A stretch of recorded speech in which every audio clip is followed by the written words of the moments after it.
Hi, I'm Alan Haig, and thanks for joining me today as I ride shotgun with Rita Case. I'm not sure I've ever met somebody with as much energy, passion, creativity, and heart for our industry as you're going to see with Rita. She and her husband, Rick, built an incredible business, top performing in sales, customer satisfaction through hard work, innovation, and I think a lot of heart for their associates and for their community. I'm glad you're going to have an opportunity to hear this brief conversation with her. I can't wait to have many more. Thanks.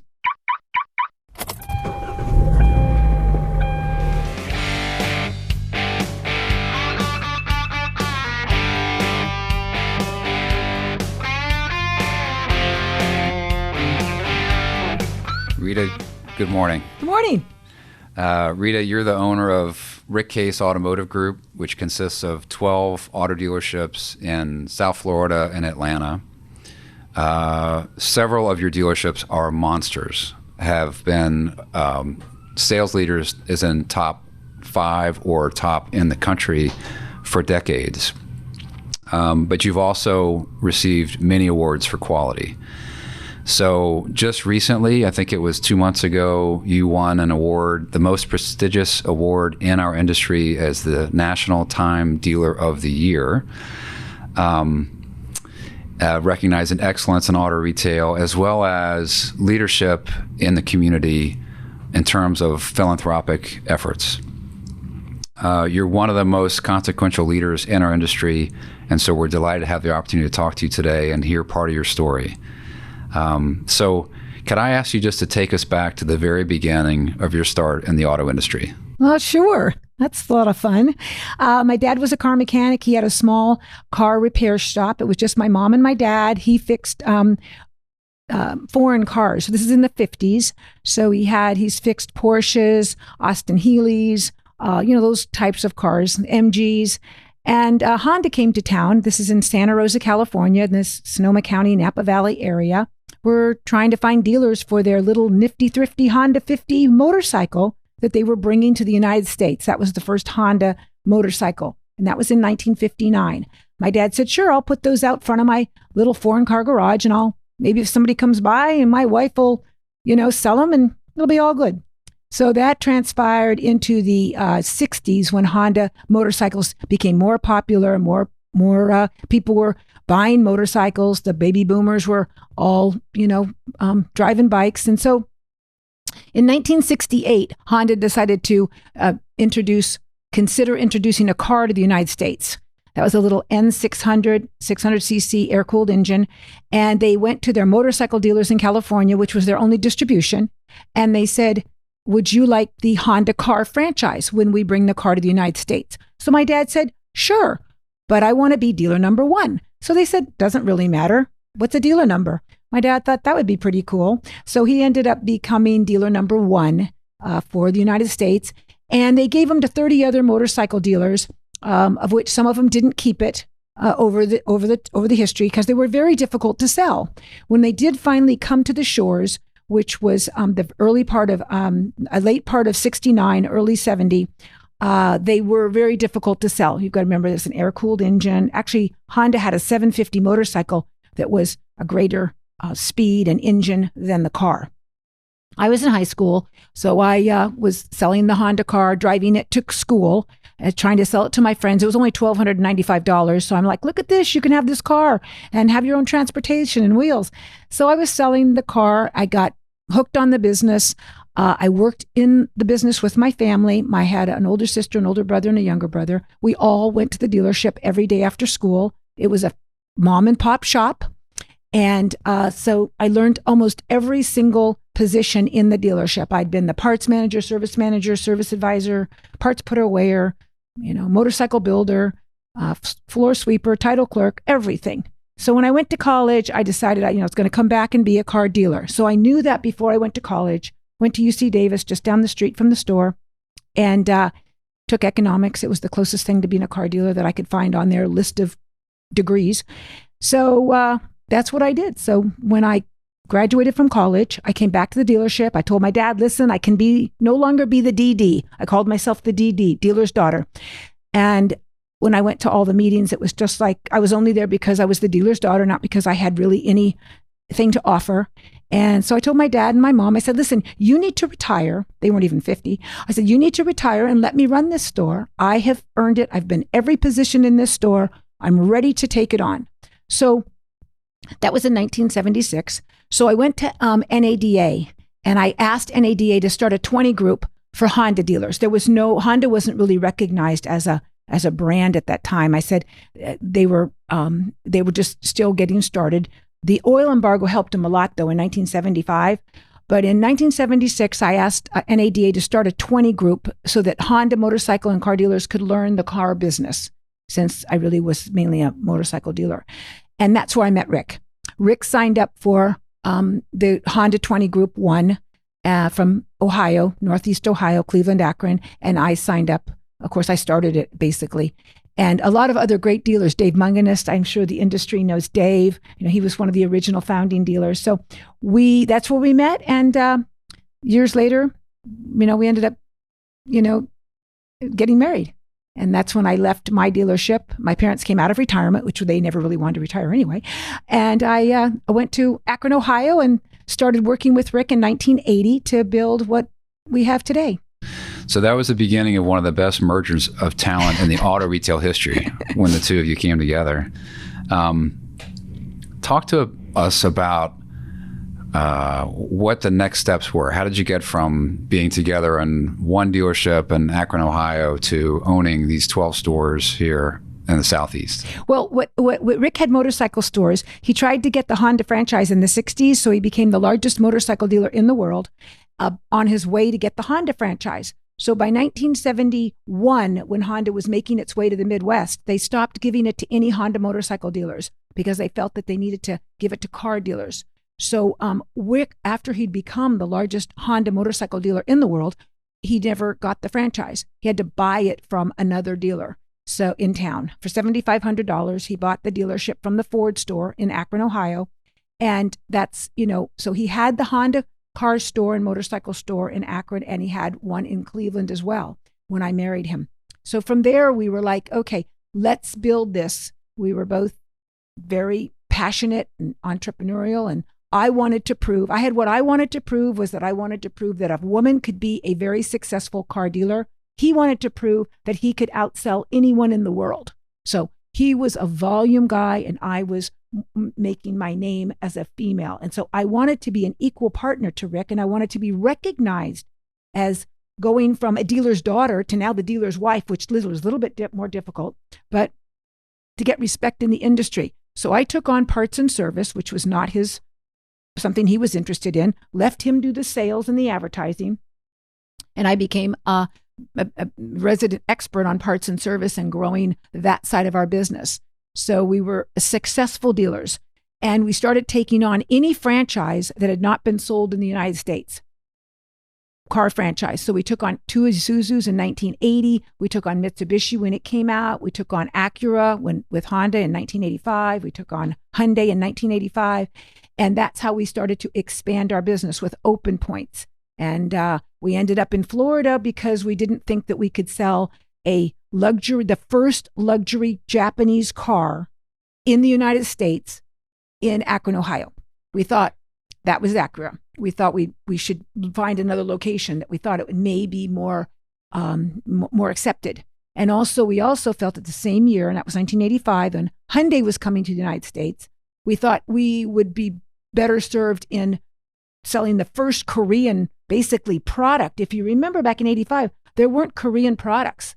When Japanese came, and we had cameras, we had all kinds of things, we could say it's a quality product if they build a car. With the Korean brand, they didn't really make anything that the average public said, oh, that's made by Koreans, so this car is going to be good. There was no way to really relate the Korean product to one of the most expensive things that you buy, a car. So we ended up moving to Fort Lauderdale, opening those dealerships. At the same time, we sold all the motorcycle stores to the same person in 1985 to raise the capital to build the facilities that Acura and Hyundai required. So you invested in the power sports. You built that as large as you could. and you make a dramatic shift away from power sports to auto retail. You uproot your lives, you move to a new community where I'm guessing you don't know anybody. You're totally across the country from where you grew up and far from where Rick grew up.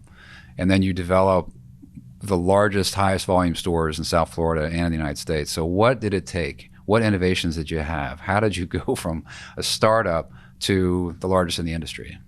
Well, you start with work ethic, number one. And both Rick and I had a burning desire to prove that we could be the largest volume. Rick was always a largest volume. We sold more mopeds than anybody in the world. We were the largest bicycle sales unit-wise. We built our own bicycles in France. And other than like Children's Palace or a public company, we were the largest retailer of bicycles. This is That's a whole other chapter. Ohio. That's a whole other podcast we're going to do. I didn't know that. We're always volume. So when we got the Acura franchise and the Hyundai franchise, and we were going to build these dealerships down here, all we could think of is, what can we do to be the largest volume in the United States? The first day we opened, because we were the opening dealers on opening day. And so we were always thinking of things that were different, innovative. Back when we were selling the Honda cars, we said, this is back in the the 70s and the 80s, we said, listen, if you run out of gas, we'll bring you gas. We always had really, we guaranteed you get 50 miles to the gallon. We just always guaranteed 5-day money back guarantee. So we brought all those to the Honda and the Acura and the Hyundai. And what we did is, how we introduced those cars so that we could get on people's shopping list immediately is we bought every brand new of the exact same model. So Hyundai only came out with the Excel back in 1986. It was the little in Excel. So we bought the Toyota, we bought the Honda, we bought the Ford, we bought the Chevy, exact same model, brand new, that would compete with that car. And we lined them up in our dealership and we said, we dare you to compare, one-stop shop, drive all of the cars that you think would fit what you're looking for, which is this little, sedan, and drive the Hyundai. And for $4,995, you can get one brand new, which was substantially less than all the competition. So we did that also with Acura. We bought BMW, Cadillac. We bought all the brands that were competing against a luxury four-door sedan. And we said, come on in, you can drive this brand new car and dare to compare. That's an innovation and a sales tool that only a retailer can provide to the consumer. I know we talked about online retailing. Mm-hmm. Is that going to be a risk to our business, et cetera? But what you and Rick did, where you bring the competition head to head with the product you're selling, it's difficult to do that online, I believe. Maybe impossible. Right. Well, we also gave 5-day money back guarantee. So drive the car 5 days, bring it back with less than 300 miles, and we'll take it back. Of course, it couldn't be damaged or something. So we did everything we could to convince a person this is a no-risk situation. Take this Acura, take this Hyundai, drive it. Here's all the other competition to drive. There's no reason. And it was always less. We always said, don't outspend your neighbors, outsmart them. And right. That's what we used to say against the BMW and the Mercedes-Benz. Of course, there was no Lexus at the time, and there was no Infiniti when Acura came out as the first Japanese luxury car.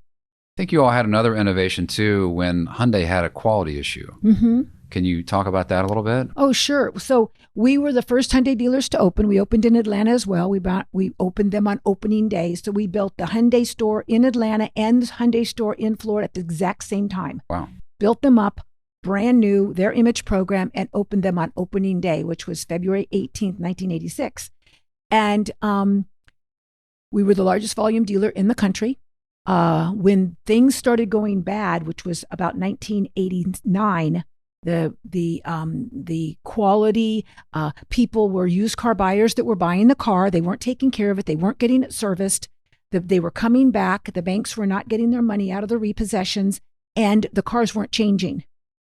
The Koreans at the time believed that you could sell the same car year after year, model year after model year, and never change its body styling, which was just the way that it was in Korea. Now that's of course changed dramatically, but we're talking, in 1988, 89 when they introduced to the United States. So by 1996, they went from selling 300,000 cars a year to 19 96 to only selling 85 to 90,000 cars. A lot of the dealers had given the car back and taken their brand new, beautiful Hyundai stores that they built and moved them to another franchise that they felt was more viable, whether it was Toyota, whether it was Ford, whether it was Nissan. And they were losing their good dealers, and they were getting moved into facilities that were not the image that Hyundai had. Their volume went from 300 to 85,000, and they were just really struggling in the United States. So we went to the management of Hyundai, the national management of Hyundai, and we said, listen, we have a campaign for you. We have a 10-year campaign for you. And it's actually in the book we wrote, Our Customers, Our Friends, that we actually have the typed up proposal that we handed them. And it was a campaign to celebrate their 10th year. We said, you need to do our Big 10 campaign. And it was a 10-year, 100,000-mile warranty, 10-minute financing, $110 a month, 10% down. We had everything that matched with 10. But the key was the 10-year, 100,000-mile warranty. Now, in 1996, the longest warranty was pretty much 24 months, 24,000 miles. That's what. So we said, you have to do something so dramatic that the public believes that there's a reason to take a risk on your product.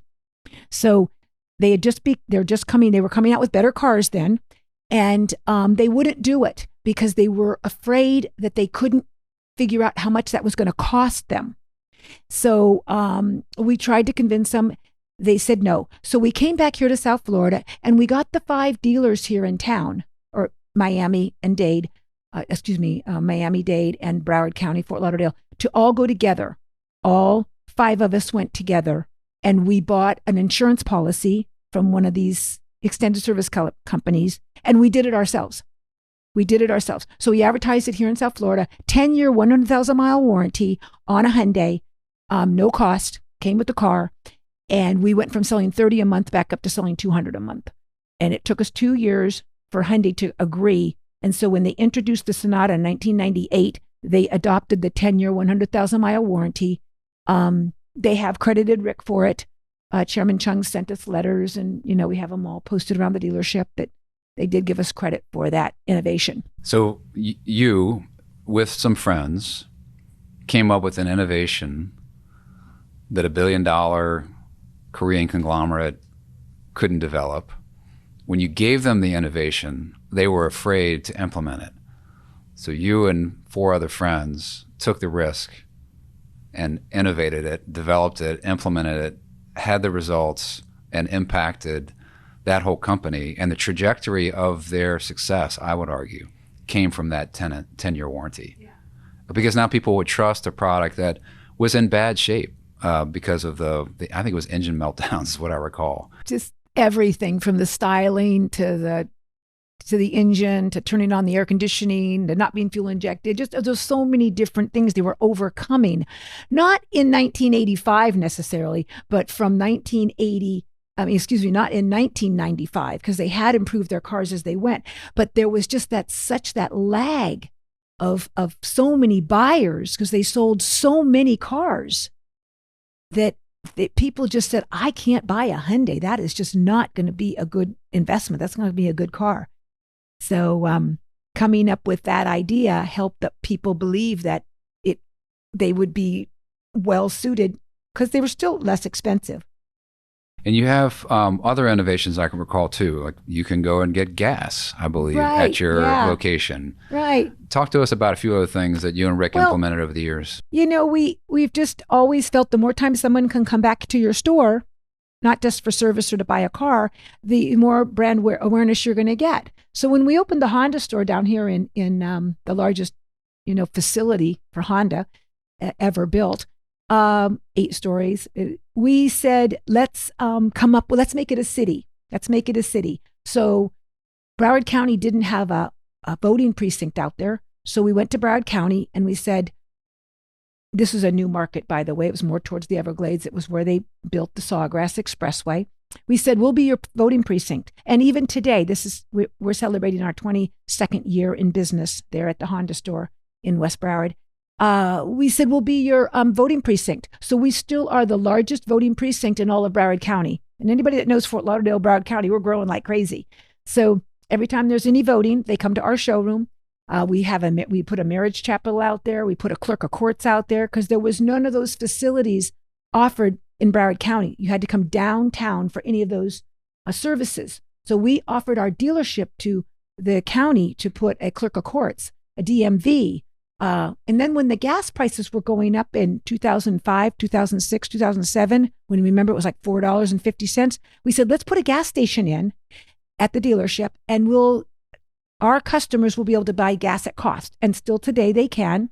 We have a Rick Case rewards card. It's an activation card. It is not a credit card, but it's like a credit card. It's plastic and it activates our car wash for life. So you can go up to our car wash and activate. You can come twice a day, many times as you want. And it activates our car wash and it activates our gas pumps and you can buy our gas at cost if you're a Rick Case rewards card holder. And so we have a barber shop at our dealerships. I mean, we try to get people back to our dealership so they say, look at all these services. So a lot of these innovations, there's a common theme. They're about making the purchase experience, the ownership experience better for the consumer. It's not about how to get your F&I numbers up or your ROs up or whatever. It's about making life better for the consumer. And I think you have a big investment and devotion of time and energy and thought and capital to the community as a whole.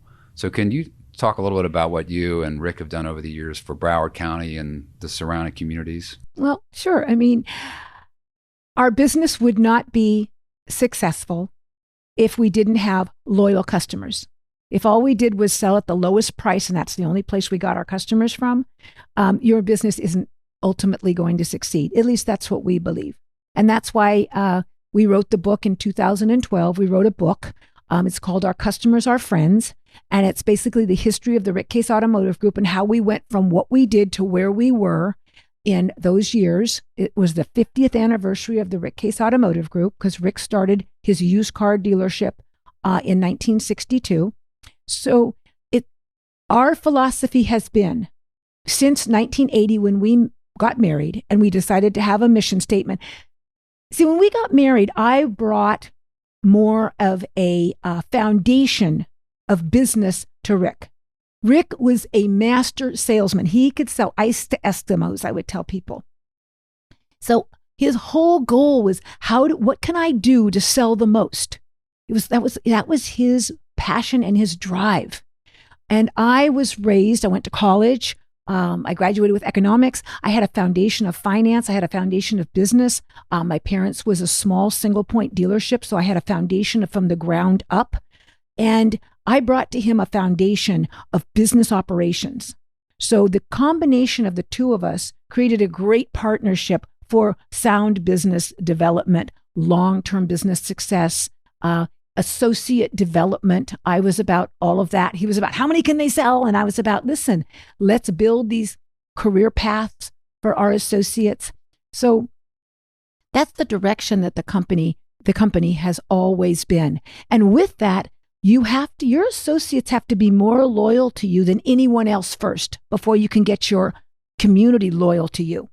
So say that again. So yeah, your associates, which are your employees, we call our staff associates because we work with them. They do not work for us. And your associates need to be more loyal to your business mission and your success, not just their success, but your success, the success of the enterprise, then before you'll ever get your customers to be loyal to your business. It's no different than a great waitress. You go to this restaurant just because of that great waitress. The food may, not always be perfect, but, so that's what we did. We built that in our company when I started with the company in 1980. And we came up with a mission statement in 1981 that was your customers are your friends. So your customers are your friends and your associates are your family. And that was kind of how we built it. We've always treated our associates as our family. And I've never changed that. And I think if you interviewed our associates, they would tell you we do feel like we're the Case's family. So we're an industry that has a lot of turnover, particularly at the sales staff, but all the way up, managers, general managers, et cetera. Do you all measure your turnover to the industry? Do you compare that at all? Absolutely. And back in 1981, I have it on today. I don't know if you can see it, but I have my company ring on. And we started giving in 1981 a company ring. Who gives a company ring for longevity? You give it for units and you give it for high gross or whatever, but we give a ring, and we have since 1980. At 5 years, you get a company ring with your name embossed on it. And then every 5 years, we put a diamond in. And, more than 50% of our associates, they have company rings. We have tremendous longevity, and we do measure it. But the first way to before you even start to measure it, you have to create a foundation for a reason for people to want to stay with you. We are a commission industry. All dealers, I believe, operate on commission, whether it's your service advisor or your salesman or your F&I manager. We're a commission-based, that's our compensation system in our industry, retail industry.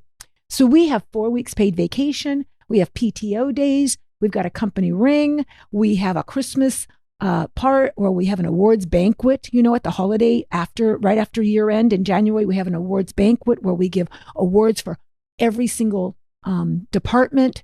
We honor our people monthly. We have a newsletter called Motivations, a little clever name. And we've been doing that again for 40 years. And it's just for our associates. And we try to get as many pictures in there of what our associates have done, their birthdays, their anniversary with the company, our community service. So we keep our company as a family. They believe they are a family, and we treat them as we are a family. I go to the dealerships. I dress like everyone else, as you see. You won't see me if I'm working in anything but my company uniform, because I'm just like them. I'm working with them, and they really feel that way. And so your community is your lifeline. If your community wants you to be successful, you will be. First, your associates need to, your community needs to, and all you have to do, it's so simple. Just treat everybody as you would your friend. It's free to do that. It doesn't cost you any more to treat a total stranger as your friend. It's just that extra smile, that extra, how can I help you? Just getting ahead of it. I could see that I would want to come work for your organization. Well, we love the community, and we are very, very involved. I spend 50% of my time developing programs for the community to improve it that nobody's ever thought of, and I spend my time supporting causes that I believe are really making a difference in safety, education, and health. Can you explain a little bit more about those causes? Sure. I mean, it and most of it all stems from education. So even Habitat for Humanity, which we're just completing since we had groundbreaking in 2016, but we're just completing the largest affordable housing, workforce housing project in Broward County's history. It's 77 homes. It's called the Rick Case Habitat Community. It's in Pompano, and it was a 10-acre parcel that we purchased. And then we started to get sponsors for Habitat, how Habitat works. But it's really education-based. When you can provide somebody with a home that they can look forward to, their children are going to do better in school, their children are going to be safe, the children are going to be healthy, the families are going to be happier, they're going to have neighbors. So again, we do this Habitat program because it promotes education for the young people, just like the Boys and Girls Clubs.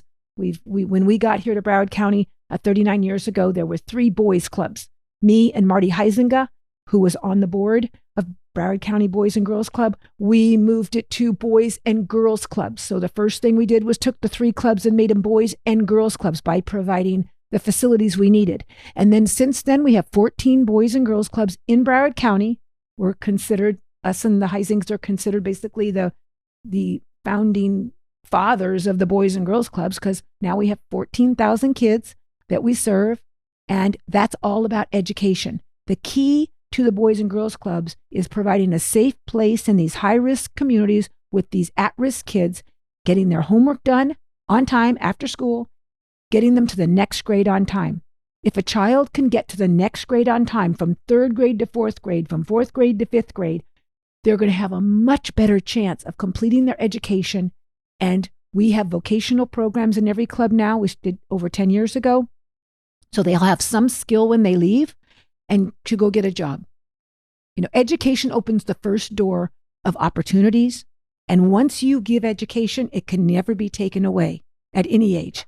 So it's the greatest gift. So your support and direct involvement in the Boys and Girls Clubs have helped tens of thousands of Broward students, young people, maybe hundreds of thousands of these kids to advance, to make it so they can become independent, successful people. Yes. Nobody's raised more money for the Boys and Girls Club of Broward County than Rick and Rita Case. Over $125 million we have raised through the innovative fundraisers that Rick developed. He came up with fundraisers that no one ever would have thought of to get away from the dinner auction, quote. Mm-hmm. Most organizations have an annual dinner auction, and you go and you eat and then you bid on things, and then they start the music and everybody leaves. So Rick's like, we have to raise big money. And the only way to raise really big money is to pick different pockets of wealthy people. So we went to the yachting industry and we developed a event just for the yachting industry. We're celebrating our 36th year this year at Fisher Island.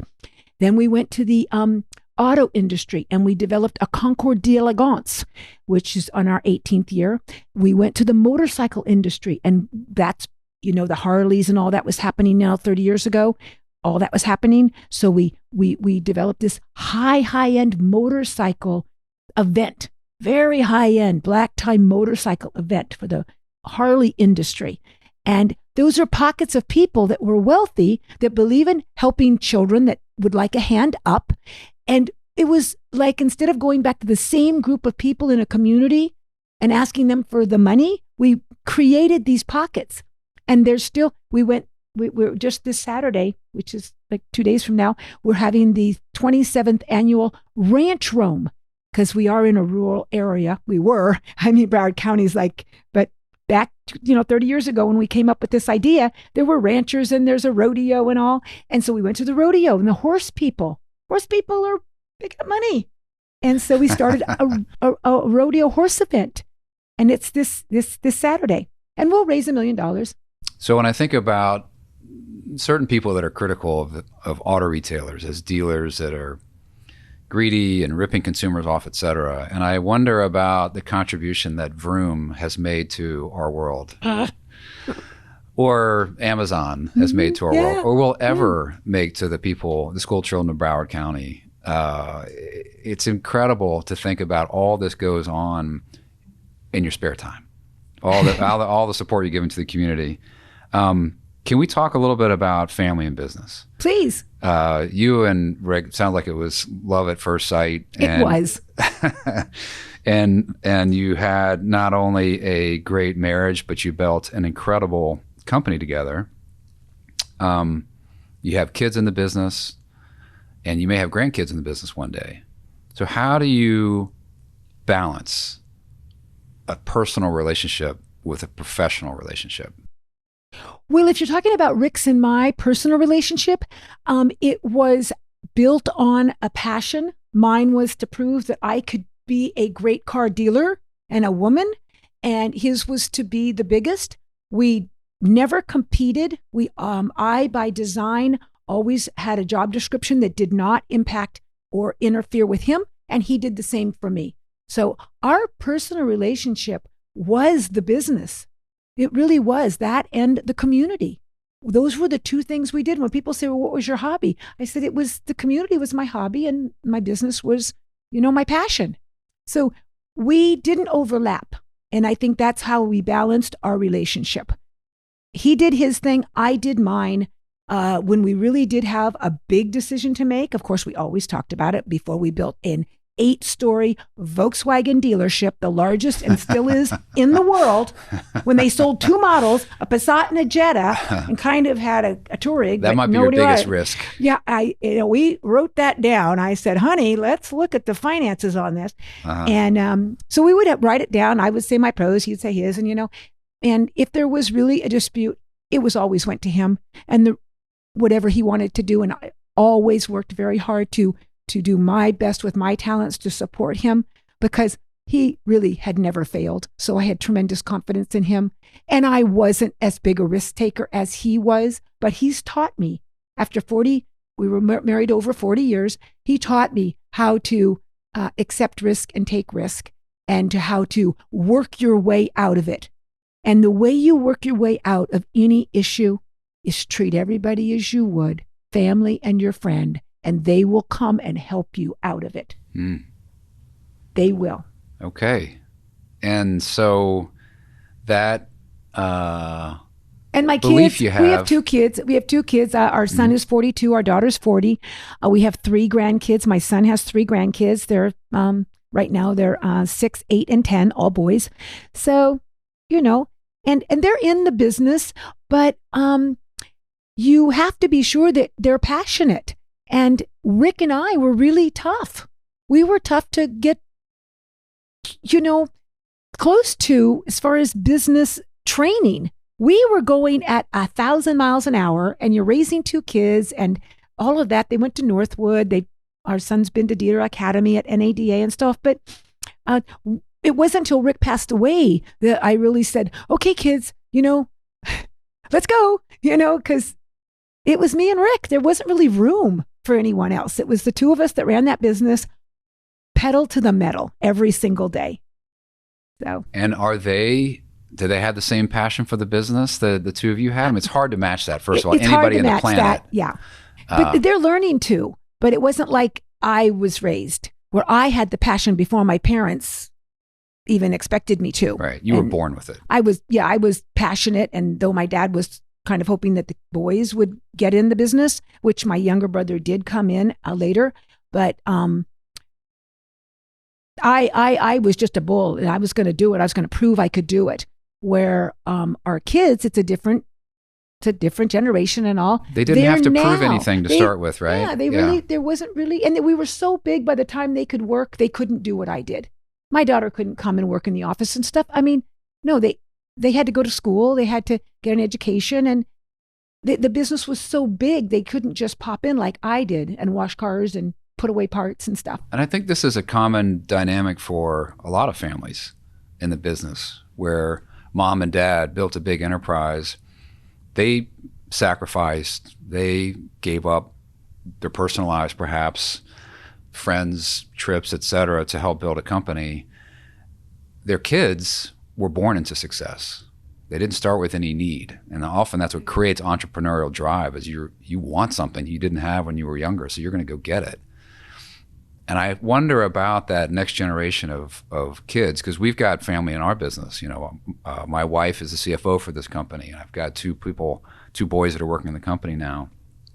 And what is it like when you have a child working in the business and you think they could do better, or they haven't done enough? Or how do you give somebody a performance review who's related to you? How do you make sure that when it's Thanksgiving dinner, you're sitting across from each other and want to see each other? How do you encourage passion? It's very difficult to be the boss of your kids. So my first recommendation is that you aren't. Okay. That's my first recommendation is, it depends on the size of your business. Of course, if you're a small business and that's the only structure that you can, then I encourage that you put a really good job description in writing. You continue to stick to the job description and not get passionate as a parent over you could do better, you didn't do well. Because one comment that a parent makes to a child is so long remembered. So it's not like an associate. A child that's in your business wants nothing more than to please you. And nothing sets them back further than emotionally feeling like they disappointed you. Nowhere close to an associate. I mean, we want our associates to love us and be like family, but they're there for a paycheck. They're there for a future. They're there for a career path. That's not an emotional connection. So being a owner with children in a business, in any business, any business, is you need to really, my kids have a clear job description. I stick to that job description. I'm careful not to say, oh, what do you think about this? which is not even a part of anything, because they want so badly to tell me what they think they expect me to hear from them, that they're supposed to know about it when they don't have any reason to know about it. Does that, so it's setting very, the right expectations on yourself. It's very difficult. It's a very emotional relationship. It's one that you don't have to deal with your average associate. And if you want to encourage and not discourage, it would be to keep that as top of mind, that you're not dealing with just an associate looking for a career path. You're dealing with a child, your child, that wants to please you, not disappoint you. And there's an emotional piece to there that you, as an entrepreneurial owner that got to where you're at, just overlooks it. It's like, I want to get this done. I want to get this done. And you think you might be helping by saying, what do you think about this? What do you think about that? Should we go do this? Should we go do that? And it's just downloading on them. I don't know if that answers your question. I struggled with it as a dealer's daughter. I had to do the same thing when I married Rick, is had to prove to everybody around them that I wasn't just in the room. All of his associates that he had, because I was the wife now, and because I was a car dealer in California, I was supposed to be someone respected. I had to earn my respect. Give your siblings a chance to earn their respect of everyone around them. So maybe don't promote too quickly. Don't promote too quickly. Give them room. If they make mistakes, let them work their way out of it on their own. Don't put them in a crib. Don't make them. Treat them just like you would everyone else, as best you possibly can. And I would say that until they're really emotionally ready to work under you, under your direct direction, it's best to put them under other people in your organization. And have them be treated just like any other associate. Yeah, I've had some car dealer friends. Of course, you remember I've been doing this for a lot of years, 45 years I've been a dealer. And I guess it's like 47 now. But anyway, some of my dealer friends back in the 90s, and they sent their kids to other dealers, their other dealer friends. They said, hey, listen, Johnny, go work for, this, my friend over here that has these Chevy store, and they learned under someone else. So that when they came, that's kind of why NADA came up with Dealer Academy. It was kind of a way to send a child of a dealer to an organization that would give them the basics, so then they could come back and work in that department. Then they would go back and, go to school for 3 weeks and then come back and work in another department. And they learned the business that way. They've been trying to come up with ways to train kids.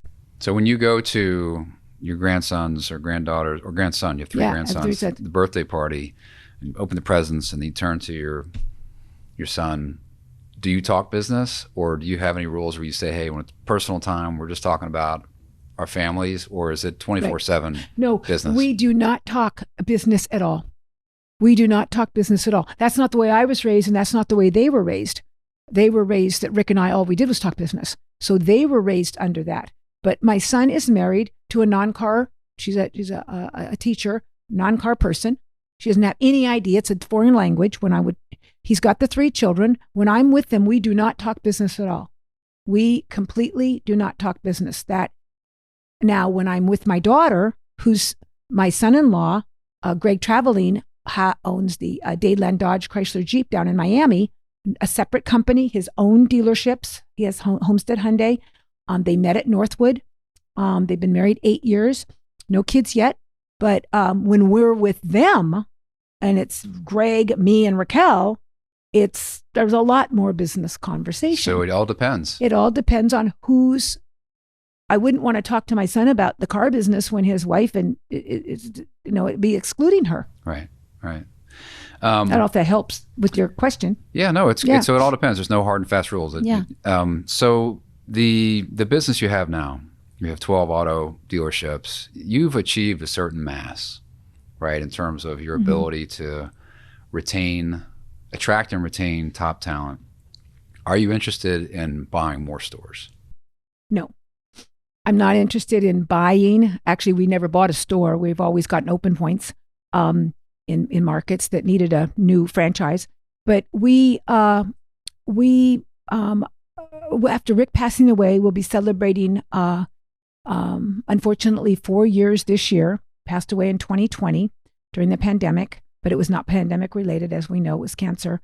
But I am in a sweet spot.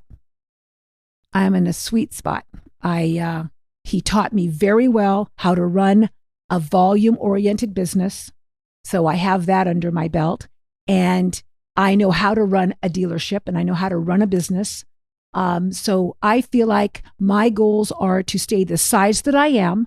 I do have some goals, but my goals are to stay the size that I am and continue to build on those facilities. They have still not reached their potential. That Volkswagen store, like I said, is 8 stories high. We have the largest Kia store facility. It's 4 or 5 stories high over there in West Broward as well. Of course, the Honda store is massive.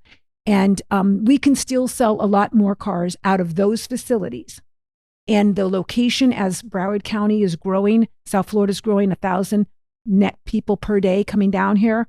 And there's a lot more opportunity to sell a lot more volume. So my goal is to be the largest volume Kia store, I'm already the largest volume Volkswagen store in the United States, and the second and third largest Honda store in the United States. I want to be number 1 though. Like I wear this pin. It's Rick's pin. Number 1. I wear it every day. There's only one number 1. And when my associates come and they say, why don't we get that Volkswagen store that's available up in, Claremont or, someplace? I say, why? Until we reach the potential of our current operations, why would we want to take on more and dilute our management team, dilute our own personal time and energy until we reach our goal that's attainable? Now, if it wasn't attainable, then I would be like, maybe we would do more. But our goal is very attainable. I want to be the largest volume of the franchises that we sell. Now, it's not attainable to be the largest volume, for example, Mazda store in the United States at my Atlanta facility.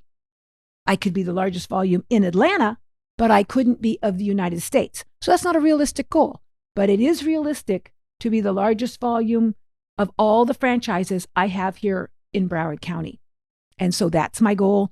I don't want to take on more dealerships when I feel like I can grow my net worth, grow my associate's career path, provide for my children to have a training ground, still stay balanced in my life with my community and give 50% of my time to growing my community and supporting my community, and be recognized as the Time Dealer of the Year. What could be better? I mean, what could be better? So I wanted to ask you a couple of opinions you have on the future of our industry. Dealership profits peaked in 2021, 2022. We're coming down now. Margins are falling as production increases. We have higher floor plan rates. Where do you think we level off? Do we go all the way back to the level of profitability we were in 2019 and before? Or do we land someplace higher or lower? I think with the franchises that I have, again, I can't speak to Chevy, Ford, or Chrysler because I don't have those franchises. But the franchises that I have, I believe I'll be 25% higher than 2019. So I think we're going to come off.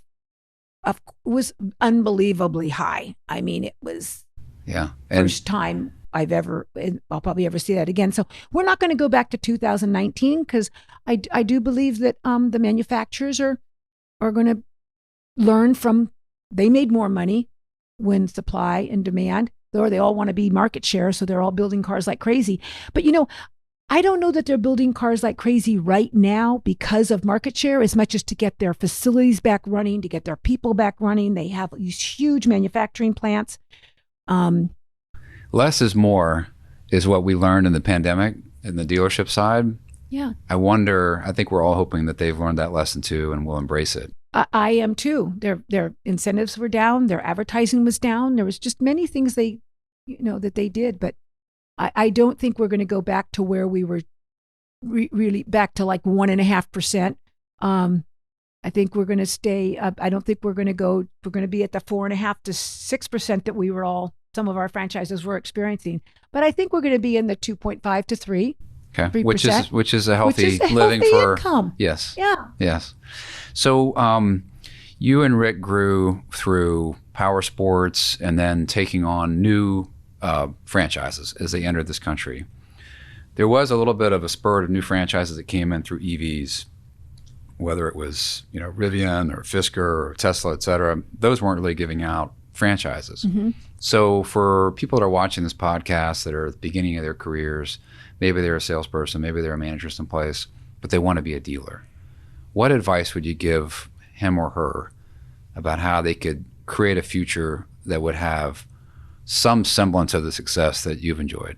Right. Well, if you don't have a way to raise a lot of capital in your name to where you'd be able to attract a new franchise if they were going to the franchise model, then or to buy a dealership, I really feel like you need to get in with a dealer that has maybe a limited succession plan and work with that dealer to prove that you should be their succession plan and be so valuable to that dealer that they would then allow you an opportunity to buy in or even maybe buy in. But if you're brand new in the industry, you've got to learn about it first. You've got to be successful in it and then sell yourself to someone that you might be able to become a partner in. I don't see the opportunity that we used to have some 40 years ago of dealer development that some of the franchises had for someone that's just a really good salesperson like Rick or like me, because I was a good salesperson too, but to be able to talk my way into getting investors to invest in me. There's such a track record in the last 15 years that there's just too many people out there that you could choose from that have a lot of money and to bring to it. So I don't think it's going to be as easy. And if there's the Rivian and there's the Lucid, like you said, and some of these others that are coming, I think they've already proven that that's not going to be a good model. You can't look at Tesla. That was a completely different situation where there were a lot of government subsidies that helped them get started and all. And then they were the only game in town and they could sell all their credits. And that's a one-off. But as far as the franchise system changing and these new BYD and some of these others that are coming in, I want to believe that they're going to go to the franchise model because it does make sense. We already have enough dealerships in the United States that you can put another facility. But you have to remember the current franchise aren't going to allow it. If I went to Honda and said, I'm putting BYD in my showroom, they'll be like, no, you're not, So it's going to have to come up with some other way to market them. So if I look back at your career, it feels to me as though a combination of incredibly high work ethic. I have a feeling you popped out of that crib and have never stopped running. I don't know if you sleep at night. The ability to innovate, to do something different than your competitors have done, to be a leader. And then heart, the way you feel about your associates, the way you feel about your communities. It feels like all three of those have been a core part of your success. And then you mix in a little risk-taking, a little bit of good fortune in terms of how fast South Florida has developed. That's been some wind at your back. But if I had to ask you, what you think your legacy will be or what you want it to be, because you're still in the heart of your career. And I know you have no interest in selling these businesses that you work so hard to create. This is your family legacy for going forward. If you could share some ideas about what you want your legacy to be in this industry and in this community, what would you say it would be to you? Well, I want to continue, like you say. I love this business. I wouldn't know what I would do if I didn't wake up every day thinking of how can I sell more cars? How can I be recognized as an excellent dealer? And what can I develop for my community to improve it? Mm-hmm. And it's not for the recognition. It's just who I am. I do care. Everybody has different traits. I care more about my associates than I do about profitability. And I'm very profitable because of that. My people stay with me. I provide them with all kinds of avenues for healthcare if there's an issue. But simply, I want my dash to be that people. Yeah. Explain what the dash is, please. Oh, the dash. And by the way, I made a movie about Rick's life. So if anybody's interested in watching a short movie about the amazing person that he was and what he did in his life, which is far more than the car business, it's under rickcase.com, which is our regular corporate website, rickcase.com. And at the top, there's a banner that says Rick's Dash. And the dash is between the day you were born and the day you pass away. There's always that little dash. So we call it Rick's Dash. And it signifies everything that you accomplished in your life. So we made a movie. It's really entertaining, and it'll talk a lot about how he was just, there's so much. He was Evel Knievel's promoter. There's so many fun things in it. But so I would like my dash to be that Rita Case, she provided opportunity. She provided opportunity. I want people to remember me as someone that no matter whether it was an associate, whether it was a friend, whether it's my grandchildren, whether it's the community, that Rita's focus was, and she was effective and successful at providing opportunities for others. Rita Case, thank you so much for giving us the opportunity to be with you today, to learn from you, and to be able to adopt and emulate and follow in some of the footsteps you set out for us. So thank you so much. Well, let me please tell you that I've so been watching you. Of course, you live, your business is right here in my town, but I've been watching you and your organization grow so much in the last 10 years. And I know you've been around longer than that, but honestly, you weren't on my radar till you really started coming out with your publication on the car business, and we helping us car dealers kind of have a window into something that we don't study often, and your perspective on that. And you have a great organization. I'm excited that your sons are involved and that your wife is involved and that you're family owned and operated, and that you're making such an impact on our industry, leaders like myself that use your information so that we can better make decisions about our business. So congratulations on your business as well. Thank you, Rita. It's a ball to be in this industry. So I love it too. So, all right. Well, Wouldn't thank you again. Anything else? Nobody's walking anytime soon. Remember that. That's right. That's right. Well, again, you've been a legend in the business so far, and I can't wait to see the innovations that are to come. Thank you very much. Bye.